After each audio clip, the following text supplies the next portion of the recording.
Dans cette nouvelle vidéo, on va voir la balise bouton. Mais il y a un petit détail que j'ai oublié de préciser dans la vidéo des inputs, c'est que l'input ne contient pas de balise fermante. On appelle ça une balise orpheline. Il y a encore une autre balise qu'on verra un peu plus tard qui est exactement du même style, donc qui est aussi une balise orpheline. Mais ça, on en reviendra. Mais voilà, ici, nous n'avons pas de balise fermante. Ce qui ferme l'input, c'est tout simplement le petit chevron qui est là. Ensuite, nous allons voir la balise bouton. Si je mets BU, vous avez bien vu, il y a un bouton Enter. Lui, cette balise n'est pas du tout orpheline car elle comporte une balise fermante.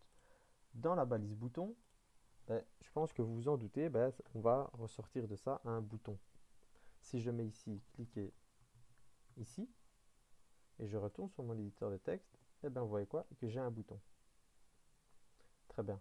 Mais là, le bouton, il est inactif. Et si maintenant, je me disais que dans mon bouton, il me faudrait un lien. Ok, la balise du lien, externe ou interne, c'est le A. Donc, dans mon bouton, j'ai un A. À l'intérieur, je mets mon petit lien externe donc on va mettre instagram.com. Donc, http://www.instagram.com.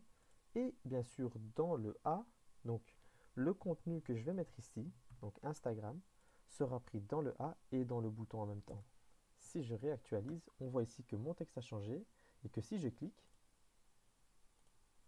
on voit bien que mon lien fonctionne.